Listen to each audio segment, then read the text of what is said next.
कल्याणच्या खडवली पश्चिममध्ये दूषित पाण्यामुळे नागरिकांना अतिसाराची लागण झाली आहे। सुमारे 205 नागरिकांना ही लागण झाल्याची माहिती आहे।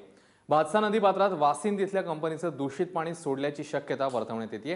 त्यामुळेच नागरिकांना अतिसाराची लागण झाल्याचंही बोललं जात आहे। दरम्यान आरोग्य केंद्रात उपचारासाठी येणाऱ्यांची संख्या वाढली असून आतापर्यंत 205 जणांवर उपचार झाल्याची माहिती मिळते।